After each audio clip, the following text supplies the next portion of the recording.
Hi, and welcome back to This Week in Voice, Season 9. So Season 1 started back in 2017, many years ago.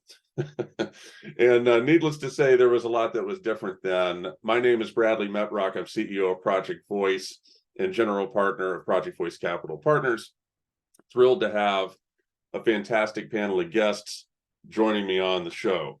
Dr. Alemu, I'm going to start with you. Take a moment, tell us who you are, tell us what you do. Good morning, everybody. I'm Yared Alemu, founder and CEO of TQIntelligence. I'm a psychologist by training, but the last several years I've been focusing on voice. So we do take about a 15 to 45-second voice sample and quantify the severity of emotional behavioral disorders with children, adolescents up to age 18.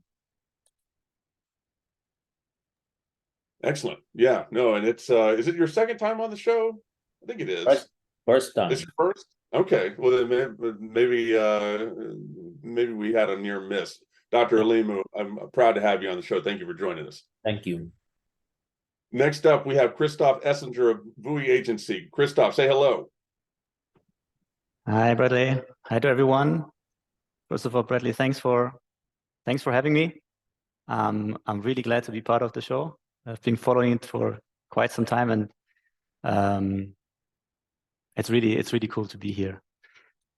I'm founder and managing director of VUI Agency, which is one of the largest specialized design agencies in Europe, which is specialized on conversational AI. And basically the vision that we put for our company and how we try to create value for our clients is create AI that people love to interact with. So our vision is what we call charismatic AI. And that's why I'm very glad that already here in the first part, about the use of AI and emotions and using psychology, this is very relevant to what we do as well. Great to have you on the show, and appreciate all the work that y'all do. And next up, we have Enric Plana of M47 Labs. So hopefully I said all of that right. Enric, welcome to the show. Yes, thank you. Thanks, Brad, and thanks for the invitation. Yeah, my name is Enric. I'm the CEO and co-founder at M47 Labs, a Spanish-based company that kicked off 5 years ago. And we basically provide AI engineering services, mostly starting providing international adaptation of NLP models. That led us to build our own data annotation platform 2 years ago. So we are kind of like in the intersection between the service AI company and a product company. We provide a SaaS tools and frameworks to develop not only data sets and large language models, but we also provide customization for specific AI tools and solutions. And excellent. Happy to be here. Yeah, glad to have you. And last but not least, Norrie Daroga of Codebaby. Norrie, great to see you. Take a moment, tell us who you are, tell us about Codebaby. Thank you, Bradley, and very happy to be here and be part of this show today. I'm president of Codebaby. Codebaby is a company that's a combination of two companies, one that was started in 2001 and focused on animation, and the second one that I founded 10 years ago that focused on AI, voice, and NLP. So where we are today is we have a tool set that we allow our customers to build experiences that focus on humanizing that experience with the virtual agent. So it is, I call it a human interface, where you've got the face, which is probably one of our first experiences when we're born. We see a face, a human face, and that's what we learn how to talk to. So that's what we focus on, a lot of psychology, sociology, but elements about animation, choice of words, what it looks like, the appearance, all of that goes into making that experience more of a pleasing or charismatic experience, I guess, in many ways. So thank you again for having me here. Glad you're here. Glad all four of you are here, and it's going to be a fun season. So we took, as we always do, take the summer off, and now we're back and looking forward to a great fall and winter season of the show, talking about the news of the week, not just in voice, despite the name, all of conversational AI. And I want to start with, right off the bat, ChatGPT. And I'm going to read these two headlines out loud for these two stories. The first one is, OpenAI launches ChatGPT Enterprise, the company's biggest announcement since ChatGPT's debut, and that's from CNBC. And then the other story is from MIT Technology Review, which we often will cite on this show, how one elite university is approaching ChatGPT this school year. And if I could get MIT Technology Review to stop putting a bunch of pop-ups on my screen, that would be nice. So it's in many ways we head into the season of this show like it was back in 2017, 2018, when the conversation then was dominated by behemoths as well, Amazon, Alexa, and Google Assistant. Now it's a behemoth again, it's just a different one. And the question I want to put to the panel, and I'm going to go in the same order as we did the intros, and then I'll reverse it as we go along in the show. The question, and then Dr. Alemu, I'm going to start with you, is with ChatGPT, the biggest thing I want to know is, what do you think when you hear or think about ChatGPT? Think about how unprecedented it is that we have the same technology being talked about as one of the biggest stories in enterprise, in corporate America today, and that same technology, that same exact company, is also the biggest story in education. So it's crazy. It's hard to think about what would be a parallel to this. I don't even know what it would be. But for this brief flickering moment in time, ChatGPT is all things to all people. We got 4 business leaders on the show. Which one of these articles, or what you take away from either one of these articles, or both, or neither, but primarily, when you hear the word ChatGPT and you think about ChatGPT, where does your mind go? Overexposed, overrated tool, mission critical tool, pioneer? Talk to me. Yeah, that's a good question, Bradley. It's I'm open to it. I used it. I was working on a project the other day that has to do with like a grant, and I used the paid version. It's been very helpful. But at the same time, in my profession, it's not ready for prime time, right? So it's not ready for psychologists to use it, for example, for diagnosis. You can get some good information from it. There still have a whole bunch of errors that when you're trying to decide, you want to do this versus something else, because somebody else's life is on the line, right? We got a long way to go. So it's for me, just kind of quiet down the hype, right? It's not it's a really, really, interesting innovation, and we, there's more to come, but it's just I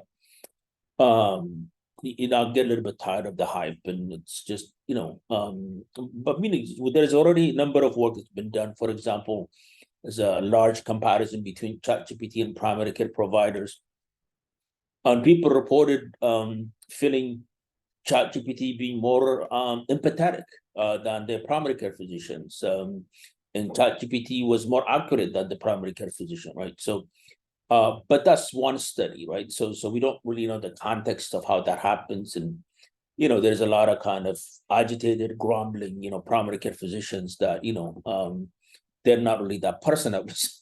So I don't know how much of, this thing is kind of controlled, and the comparison are directly between a provider versus ChatGPT or so. But I mean, again, I was hesitant, initially, and it's, I mean, I was in Ethiopia for a couple of times the last 6 months, and And there was, there's a guy that I know was doing a seminar on ChatGPT, trying to see how people can be able to leverage it.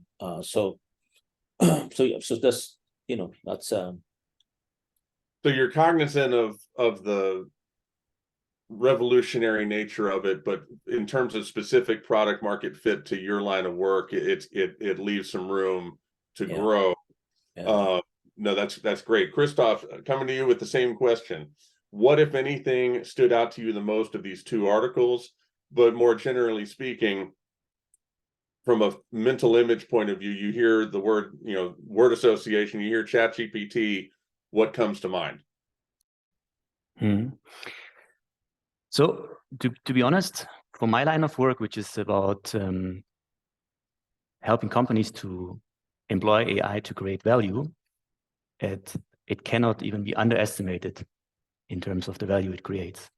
So I don't believe in my line of work, it's not overhyped. So the question we have to ask ourselves is, this was part of one of these articles, why did it have this stunning rate of adoption, right? 100 million users, I think, within 2 months, the fastest rate ever recorded for a consumer-facing product. So this will only happen if a product has a huge benefit or solves huge pain points. Now, what are the pain points that are solved by these large language models that most people are struggling with? Is write a mail based on the following bullet points. Give me an outline of a presentation on the following bullet points. That are tasks that took us massive amounts of time in the past, and they're done now within seconds. At least we get an idea of what we, it gives us a good idea of what we can do. So it helps us, for example, with things that a lot of people are struggling with, like, formulating an email. So you have an idea what you want to say, but the struggle is how do you put it in words, right? And so the benefit is so massively big that the launch of ChatGPT Enterprise had to be expected, because in the end, to be honest, companies will have to jump on these enterprise solutions because the risk is going to be too big that people will just still use it despite preventions and so on, because the productivity enhancing effect is too big. You cannot stop it. All right. So better you take an enterprise solution that takes care of data privacy and so on. That's the thing I'm taking from this first article about like ChatGPT Enterprise. The second one about the like, for example, the effects in education. I think what was very good about this one is that the person in Yale who was responsible for it, right, and responsible for how do you deal with this technology, said, we want to work with it, not against it. Again, I think that's the way to go because it will come anyway. The productivity enhancing effect is too big. You cannot prevent people from using. They will do it. So it is. But that's one very important point about this article that also this that it made was we have to educate students of the benefit of still learning, for example, how to write a text yourself, and then using this tool. Because to be very honest, the way that we can use it now is because we have been educated to write text ourselves. That's why we're amazed by it. That's we can work with it. That's why we can work with it with its output. And this is something I found very interesting about this article, saying like, you have to educate people about its proper use. And I think that's the way to go. This is also a big debate we have here in Europe. My opinion is always the task of the state is only to provide the right framework and then let people use their creativity within that framework. And you have to allow people also to make mistakes. We also don't forbid people to smoke. We don't forbid people to drink, but we, of course, we have to intervene where, like, my freedom intervenes into your freedom, right? That's the point where the frame has to come in. But other than that, you have to let people use their creativity with these things. Well, that's the crux of the debate, isn't it? Is how far you're going to let somebody take ChatGPT before you say, you know, no more. And I think that, you know, you got to allow, like, from an educational point of view, you got to allow them to use it, but also like make it clear, no, it's not just your decision to learn. It's you're going to not plagiarize other people. So, you know, there's a fine line that we're still trying to figure out. I think your comments are right on. And it's interesting just to hear from your business's point of view. ChatGPT, mission critical, definitely lives up to the hype, and is doing so on a daily basis. Enric, I'm coming to you. Same question. What, if anything, stood out from these two articles, one or both? You know, from a more general point of view, as you hear ChatGPT and ruminate on it, what does it mean to you? Okay, so I'm totally on the board of still keeping the hype and it kind of like change a little bit the paradigm of what we do as an AI service company. The way we used to work and develop projects like 2 years ago, it was kind of like a really crafted manual process that was kind of like preventing a really steady and speedy innovation. And what ChatGPT has done for us is to open up the door to explore a lot of like different options and developing solutions that were not thinkable just a year ago.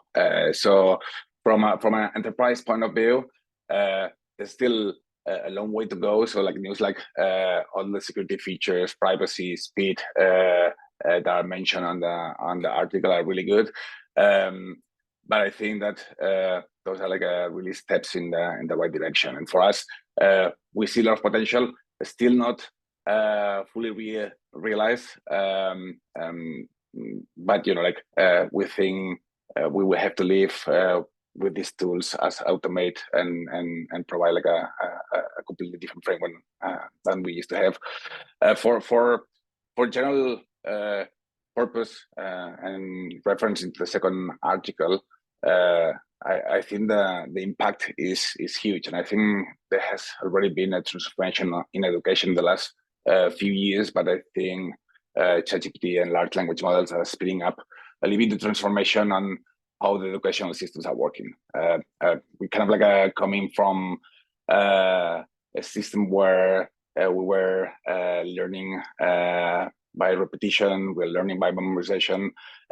Internet changed things a lot, but having all the information, a bunch of like conclusions in our fingertips, keeps changing things way faster. So I think it's a great thing a great tool to integrate with an educational system. I think the educational system has to also evolve and move from a different paradigm and focus more on the key aspects for people to deal with this type of tools: communication, reasoning, critical thinking.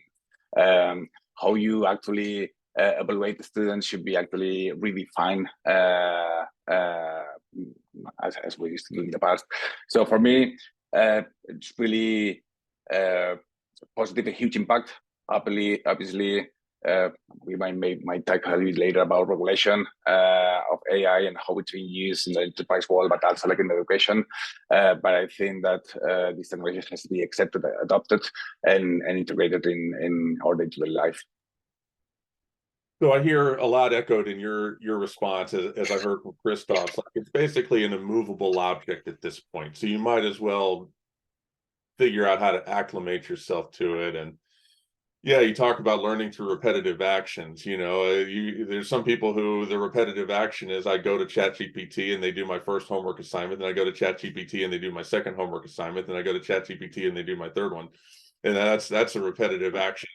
As opposed to, you know, something else. I think that what we're seeing, you know, some of here in the United States is kind of this bifurcation of educational outcomes where essentially the lazy get lazier, you know, like the bad outcomes get worse. Not to totally be flippant about it, but it's like, you know, if you were having trouble with education already, ChatGPT is not going to help you. In fact, it has a lot of potential to make your education way worse.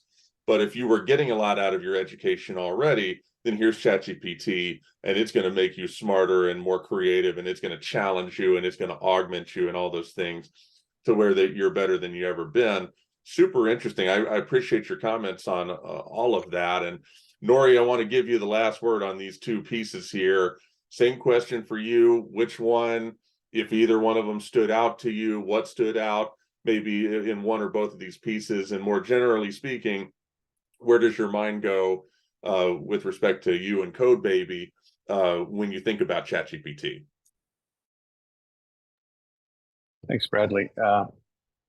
We think of it as a fabulous tool. So we build tools to create these experiences so our customers can make those experiences themselves. As a productivity tool, it's been pretty amazing for us. Now, keep in mind, Open AI has been around a long time. ChatGPT is on its 4th version.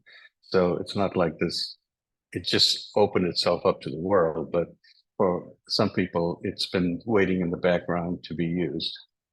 And many of the things that we do today, we probably couldn't do efficiently or in a timely manner if it wasn't for ChatGPT.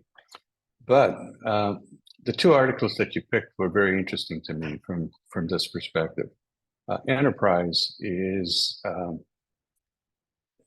long time coming, because if you're going to use ChatGPT, you need to have the privacy. You need to be able to know that the content that you're loading is not going to be available to the general population. And that's what Enterprise does. But that's a huge step.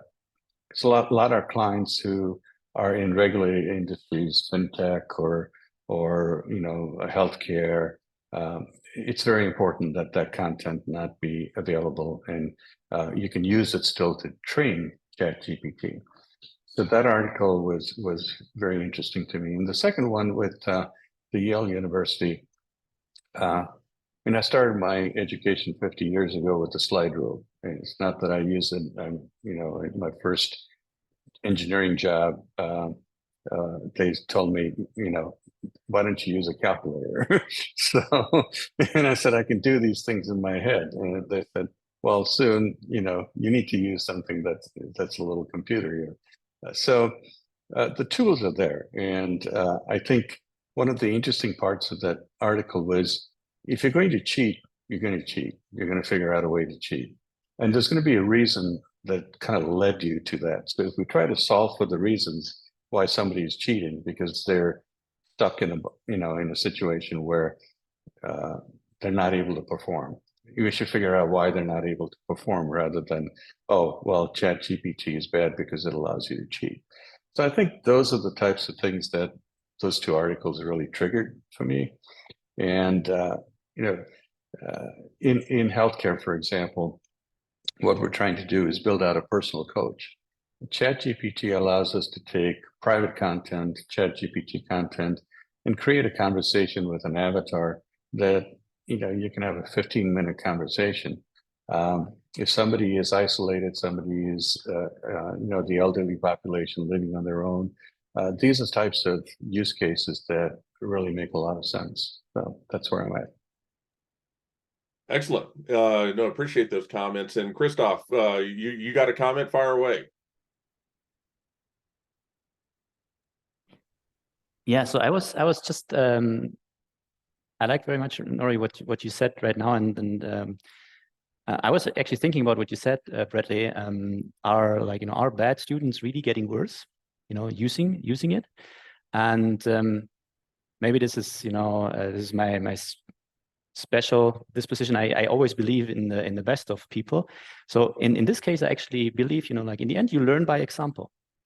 So if you use it to do your homework, you actually over time you're producing texts that are that have quality level that you were not expecting from yourself before, and it might turn out that in the exam when you cannot use it anymore, you're still writing texts that are much better than what you would have written without it. So for me, it's not clear cut that it's gonna it's gonna lead to this bifurcation. Even if you if you use it coming from a point, as Norrie said, from a point of need, because until now you were not so good, or you. Well, I think everyone would like to believe that. I mean, I think that in some situations it is probably true what you're saying. Like ChatGPT maybe shows up and you weren't that good of a student, or maybe not that good of a writer, or maybe just not that smart to begin with, or you weren't exposed to different resources that other people had access to, or name the scenario. And, you know, ChatGPT is able to sort of elevate your plane of thinking is kind of what I hear you saying. Like, you have access to what is essentially the amalgamation of 100,000 of the best writers, you know, maybe in existence, with how the training data works and how ChatGPT synthesizes its own writing. So maybe it washes over you and you're better off. Yeah, no, I think there's an argument for that, potentially, for sure, depending on how you use it. However, in the United States, I can certainly speak from experience. We have people who duck the system their whole high school career, and they have a high school diploma and they don't know how to read. So, and that's not an exaggeration in any way. So they manage to duck and, avoid doing any sort of assignment, and they end up drastically worse off. So yeah, I think time will tell. I think there's reasons to be optimistic about it, just strictly educational. And then from an enterprise point of view, I think it's fascinating to hear what the four of y'all had to say about that. I think we need to take this moment for what it is before we move on to the next set of stories. Back when we were discussing Alexa, and every one of these shows started off with a story about Alexa, there was never the thought that it would ever be any different, right?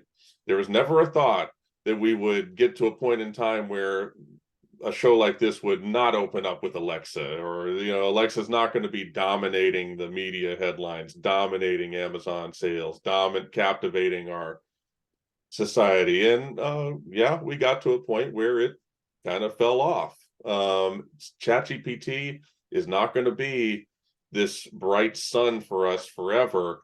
And the question is going to be, what's next? And where do we go? And how do we take this evolutionary step and a step upward, and where does that leave us? So look, I think the comments are excellent. It's just great to hear what y'all said and to sort of memorialize that. Norrie, go ahead. I think one aspect that is really important is how or what purpose you use ChatGPT for. So as the good doctor said, if you're sitting down trying to do research, if you're trying to, you will get a lot of errors and information that is not accurate. But if you're interested in putting together the story, and you provide the right prompts, and you provide the environment around what you're asking ChatGPT, you will get a very superior product. So I think that, as a consumer product, it's really hard because consumers are going to just use it without perhaps proper training themselves.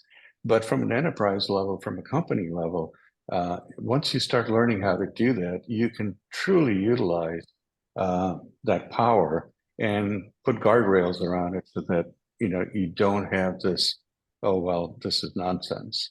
And I think if you understand what you're using, just like any other tool, I mean, right now I'm in Florence, Italy.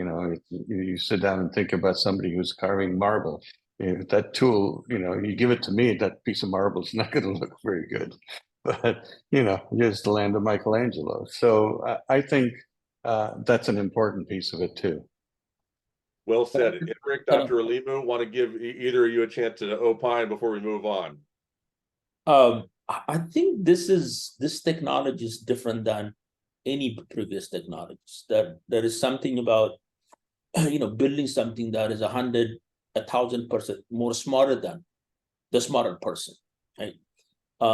And they're the benefit, and there are ramifications that you build some tools on the top of these large language models.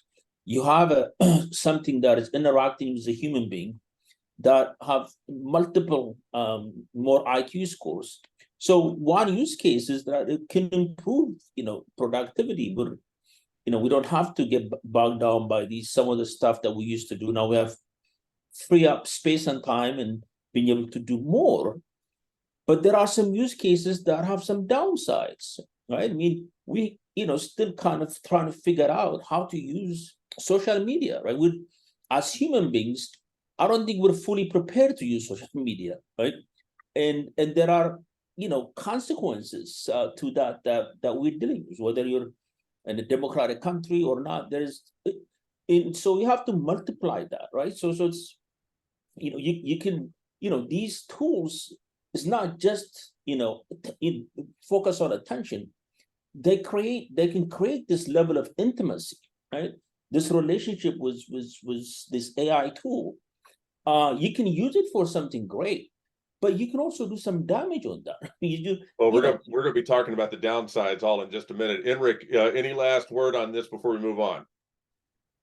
Yeah, just one quick comment here, and as we mentioned, this is kind of like a tool, and I see this first step, like a large language models was introduced like a 12-16 months ago, and now I don't think the functionality right now is what's concerning. It's the things that we will be able to do in 5-10 years from now. I think the potential is extremely high. We just kind of like using these as general models without being fine-tuned to specific sectors, specific industries.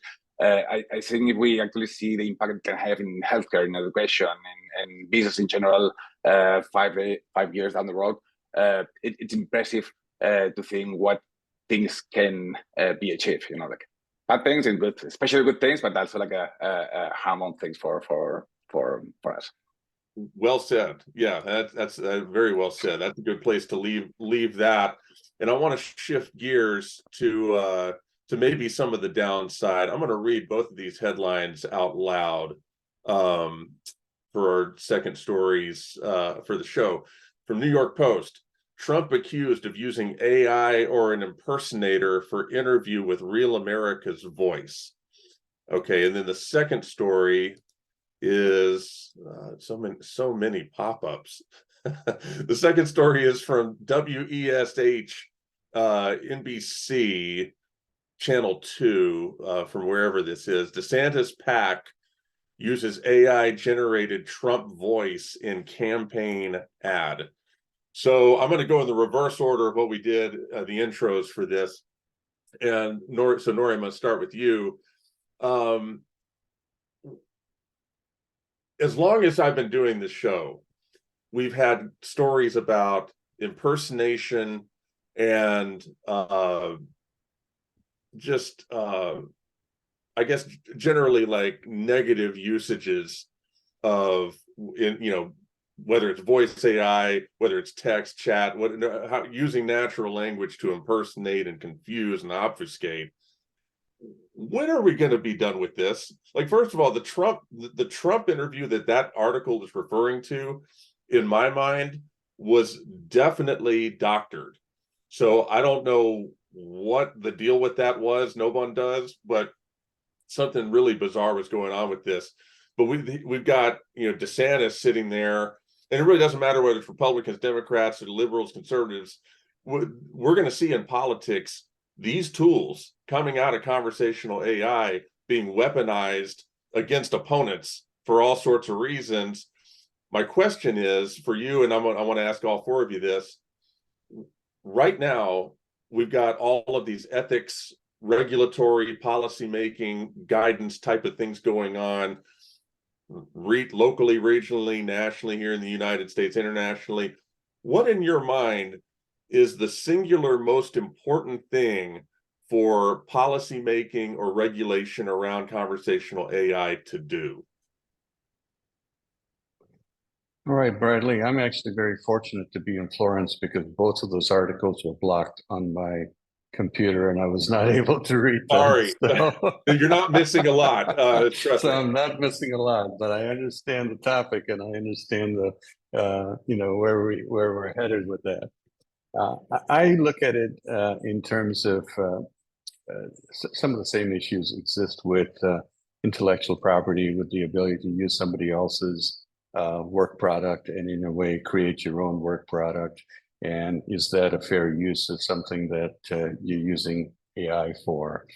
There are many different ways to weaponize AI, as we've already talked about. The downside is you can get people who are very smart at creating the illusion of reality when actually, it is completely artificial. So how do you sort through those? I mean, it's very hard to figure out a painting. It's very hard to figure out prose, text, things like that. So, but then when it starts coming to misinformation, when it starts coming to creating a world order that's different than, perhaps what other people who are trying to get, as you mentioned, it doesn't matter what side of the aisle you're on. It's a weapon that can be used to create an outcome that's different. That's where learning how to, provide ethical boundaries, learning how to provide guidance in terms of how do you use this. All of that's great, but the minute the computer was created, the first hacker was born, right? So, and the minute that you found that you could prey on elderly people and get their money using technology, it became an industry. So this is going to be very hard to, quote unquote, police. But all of us mentioned this is unstoppable. It's already out. It's going to happen. So how do we figure as a society? And we know that social media created a lot of problems that originally nobody really thought about, but it did. So how do we place guardrails on this? How do we place boundaries? It's way above my pay grade. So but really, I'd be interested in hearing the comments. Oh, I don't think it's above your pay grade at all. And, but I think I like your comments. And, you think about like these articles, like our hyper politicized environment here in the United States. Should Joe Biden be allowed to take a synthetic voice tool and replicate Donald Trump's voice to say heinous things about insert topic here? No, absolutely not. And the other way wouldn't be true either. There's got to be some common ground, and you were kind of speaking to that, and I appreciated your point of view. Enric, I'm coming to you. Same question.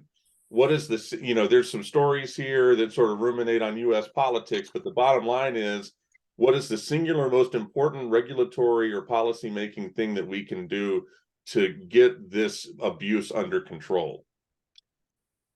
Yeah, that's an interesting topic, and I believe it gets more news because of the harmful and friendly behavior that can create.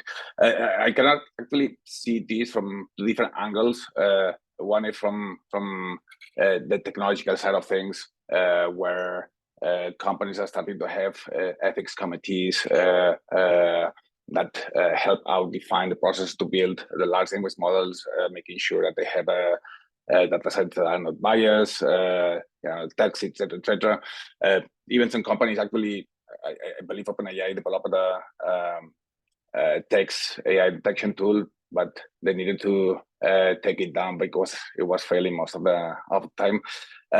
So something can be done from an ethical perspective from building the models so that they are less harmful, can be used in a less damaging way.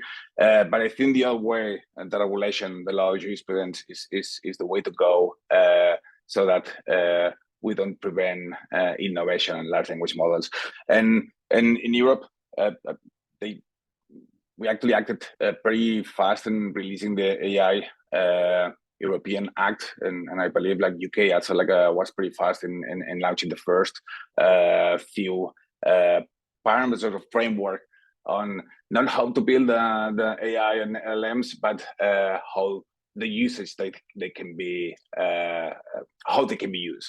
And I think that's kind of like the single most complex point on how you define a framework where everyone acknowledges the proper and the bad use of this technology, and how you enforce this type of a regulation. And I believe like a kind of like an example that happened like a few years ago where there was a bunch of like a harassment in Twitter.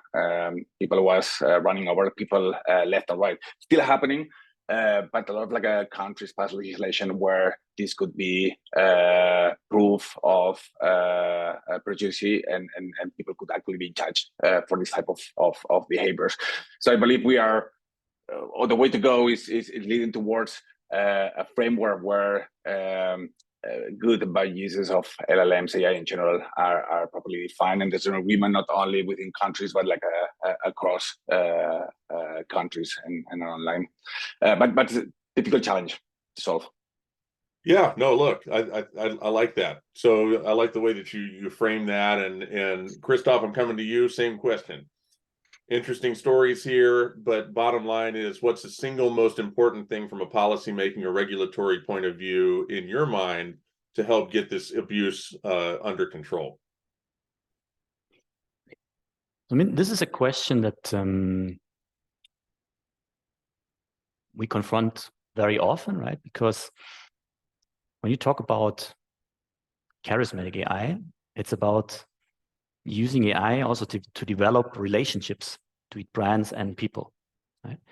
And yes, here we have to be careful, because we should not create AI that is manipulative, that manipulates people into doing something, for example, that they would not want to do.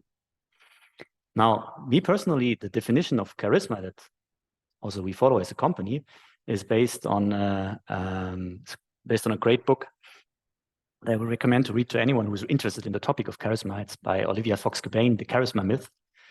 And she basically defines charisma as being based on 3 pillars: a pillar of power, a pillar of presence, and a pillar of warmth.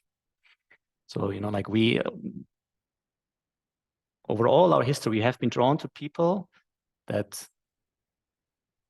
radiate an element of power that convinces us, yes, they can do something for us. They have the presence so that it arrives at us, but at the same time, they have this element of warmth that we perceive as they want the best for us. So like wanting the best for the other person, And for a company, this means only, in my eyes, only if you use AI to the best benefit of your customer, you will succeed in the long run. So if you think about, for example, an area like conversational commerce, how do you build a sustainable long-term sales relationship? You can cheat your customer into buying something they don't need once, maybe twice, but then you will lose them forever, right?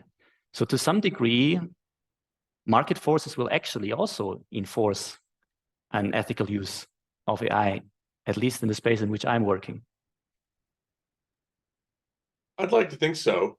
Yeah, I think we all hope that that's the case. I think that regulation will be needed, but hopefully it's not needed as much as it kind of feels like. Hopefully the pendulum starts to swing back the other way. I appreciate your comments on that. And Dr. Alemu, I'm coming to you. Same question. Interesting stories here, but ultimately, what's the most important thing we can do from a regulatory policymaking framework to curtail some of these abuses? Christoph is much more optimistic about human nature than I am. So I'm more I'm Freudian by training, and so there's there is an aspect of us that is fundamentally problematic, and doesn't really struggle. Will continue to struggle to manage what to do with power, what to do with access, what to do with privilege, right? There's a tremendous opportunity. This is, again, this is not like any other. There is, 30 years from now, right? I don't know what my kid's going to be doing. If you ask to predict, what are the jobs of the, next 15, 20 years, I don't think we know, precisely because of AI, right? But there is, there's something about our nature that these tools could go haywire, right?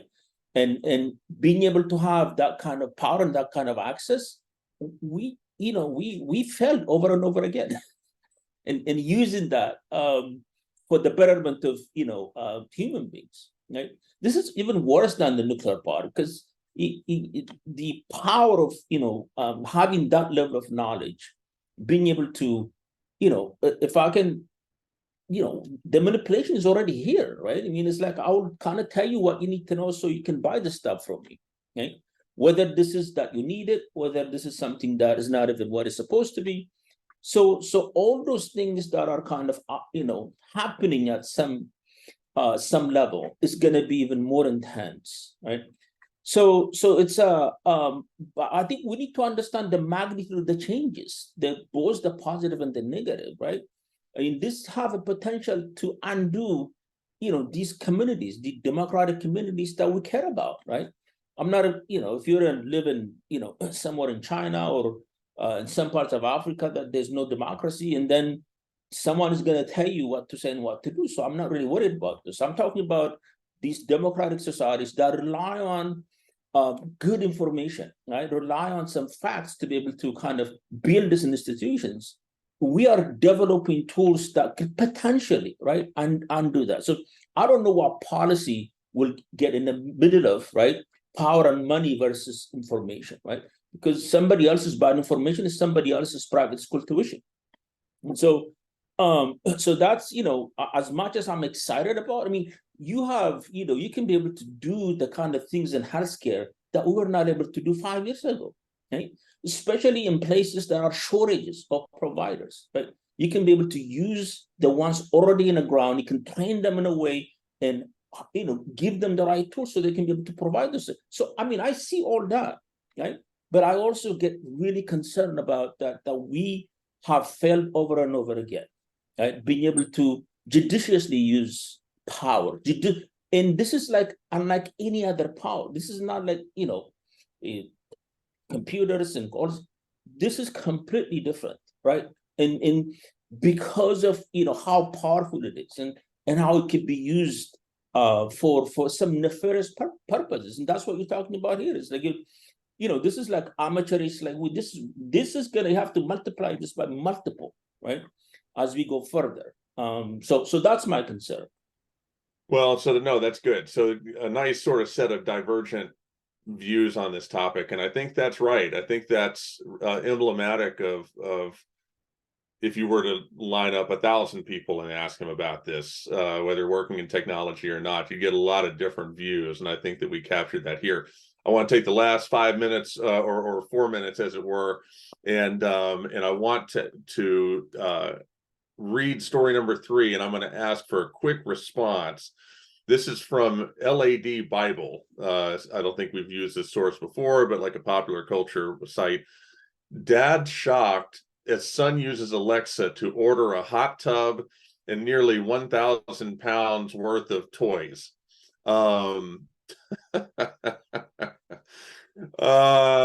Yeah. So what I want to get from y'all, just I'm looking for a numerical answer only to close us out. Okay, and I'm going to go in the order of the original intros, and we'll wrap up. So Dr. Alemu, I'm going to start with you, then Christoph, then Enric, and then Norrie.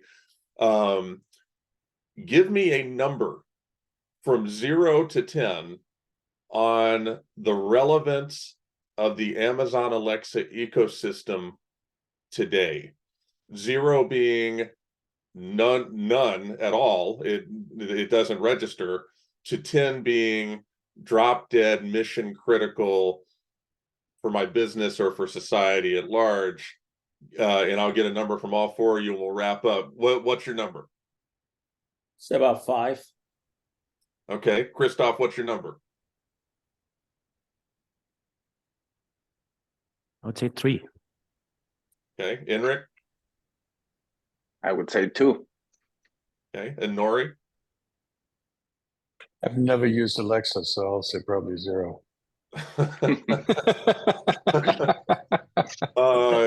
Yeah, so there it is. And I think that Alexa is going to have a second chapter. I've talked about that. I think that it's not done. I think there's too many smart people, too much money involved. But for the moment, isn't it interesting how, and again, back in 2017, 2018, you never would have predicted it, that there'd be something else, not Alexa, but something else we'd be talking about. And Alexa would be relegated to joke status within a show like this, with an article like that. And that's being the most relevant news. I actually had to search for that. It didn't, there wasn't an immediate choice of an article to reference. So interesting times. Gentlemen, thank you very much for taking the time to share your opinions, your expertise with not just me, but the audience as well. It's very much appreciated. Thank you so Thank much. you. All right, Thank you. Thank you very Thank much. you very much. everybody. Thanks For to this everyone. weekend, thanks all of you for This Week in Voice, Season 9, Episode 1. Thank you for listening on your podcast provider of choice, watching, if you're watching us on YouTube. Until next time.